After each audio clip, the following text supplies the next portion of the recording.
One of the greatest challenges facing this generation and the next will be finding clean sources of energy and fresh water. Turkey, blessed with an abundance of rivers, has used hydroelectric power to transform areas that were once underdeveloped while maintaining a low carbon footprint. The Ilisu Dam, which began generating power in mid-May, is the latest part of that plan. But the hydro plant has reignited some old rivalries and disputes over who gets to decide the flow of the rivers that power these facilities. Let's take a look at this report.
To discuss what's at stake when it comes to the region's water resources, I'm joined from London by Mehmet Ogutcu, a former Turkish diplomat, and from Istanbul by Mehmet Celik, the managing editor of daily Sabah. Gentlemen, welcome to Straight Talk. It's good to have you on the program. So the Ilisu Dam, which is part of Turkey's decades-old Southeast Anatolia project, shortly GAP, started generating power in May, and this project actually aims at meeting Turkey's energy needs as well as spurring development in the region. So Mehmet Ogutcu, tell us about its significance of becoming operational both for Turkey and for the region. Well, Ilisu Dam is one of the world's largest hydroelectrical dams, and for Turkey, I think this is one of the last dams that we put under the Turkish Southeast Anatolian project. There are altogether 22 dams for hydroelectricity, for irrigation, for transportation. So these are ambitious projects, and these projects, including the Ilisu Dam, have been actually internationally obstructed. No international capital was available for completing them, and Turkey has done it through its own resources.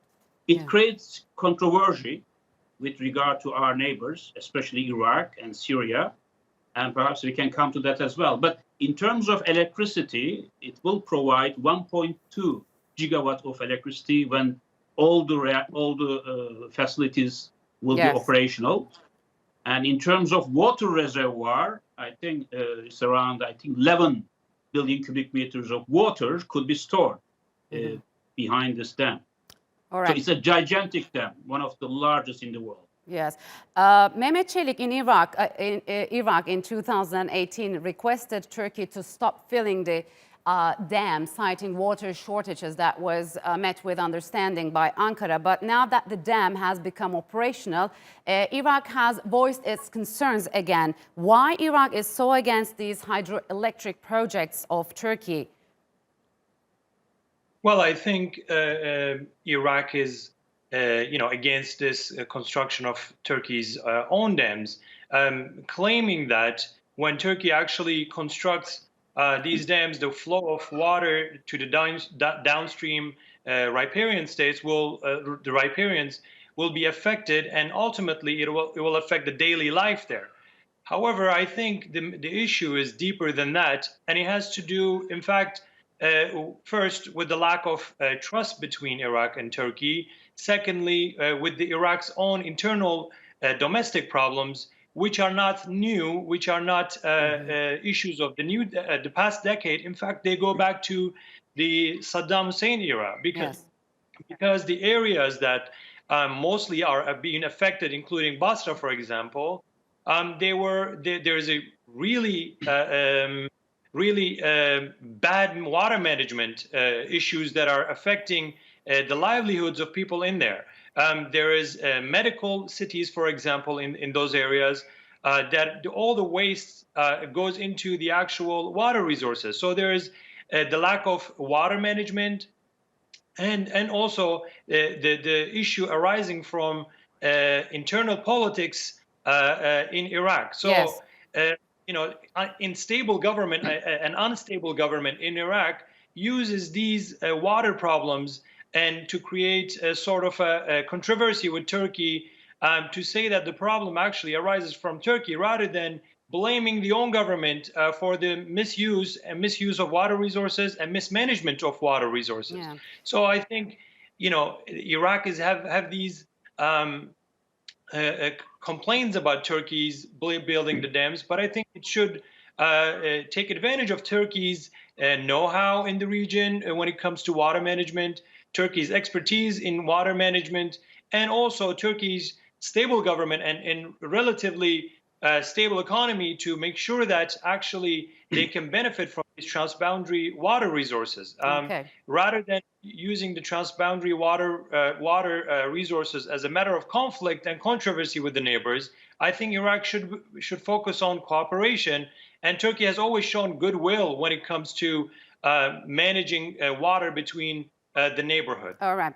And it's also worth to notice that Iraq remains silent when it comes to this Soviet-built Takba Dam, which tremendously cut water flow to the country. So, Mehmet Ogutcu, Turkey contributes more than half of those rivers' volumes and consumes about 12% of them, which is quite low when compared to Iraq and Syria. How did these disputes of water start? I mean, what is the biggest fundamental differences among actually these countries?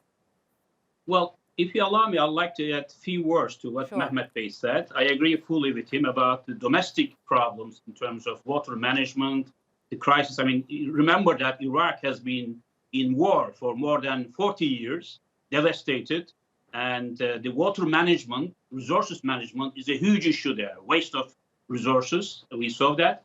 But it is also a reality that both Euphrates and the Tigris are the lifeblood, not only for us, but also for Iraq. Yes. And the Mosul Dam, which is one of the most dangerous dams in the world, according to American scientists, because of the weak structure, there's a huge disaster to come there. If this issue is not resolved, it could flood all the way to Baghdad. So I think there is a need to work for both sides together. And as Mehmet Bey said, do you think this is a possibility given the current circumstances? I think there is no other way around. Because if you don't sit down around the table and talk with Turkey, which is the upstream country for both rivers, and there is no way that resolves this problem, because Iraq is expecting this issue to be internationalized. Yes. But this is a bilateral issue. Of course, there are some international conventions that have to be adhered to, but Turkey's interest is first its own needs for water. As you know, water is more valuable in today's age, in the future as well, than oil. You can find alternatives to oil, but water is not much more substitute vital for anything else. Yes, but the problem is Turkey's interpretation of water of the Euphrates and Tigris, two rivers, one basin, while Iraq and Syria says two rivers and two basins. So Mehmet Celik, we have seen some reports in some Arab countries that Turkey weaponized water against countries like Iraq and Syria. Why do these views take hold? What's behind it? Well, I think it has these views are, to my opinion, are not water related, but regional politics actually become obstacles to solve issues like the water issue. So the rivalry against Turkey in the region, the rival states utilize issues like water rather than using the transboundary water as a tool for cooperation. They're using it as a tool to create conflict and to internationalize the issue, like our diplomat said. But however, I think this has nothing to do with the intention and the willingness to actually solve water issues, if there is any, between these countries. Because Turkey, Ilisu Dam alone was going to be filled up a while back, but Turkey showing goodwill to postpone that to make sure that the downstream countries have enough water given the drought that they were facing. So Turkey is willing to share the know-how, the expertise. In fact, Turkey has been abiding with the related UN conventions, which are Article 5 and Article 7, with regards to use of international waters. And also, Turkey has been actually meeting the 500 cubic meter that needs to be released per second, and has never been under that. In fact, it's been over that. So Turkey has always shown this goodwill and willingness to cooperate when it comes to these rivers, Euphrates and Tigris rivers. There is a regional geopolitics that are becoming obstacle to solve issues between bilateral states in the region.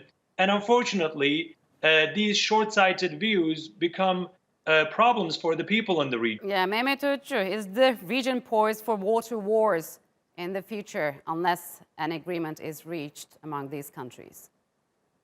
Well, not only actually with regard to this Mesopotamian river basins, but also we have water tensions, I will call it water wars right now.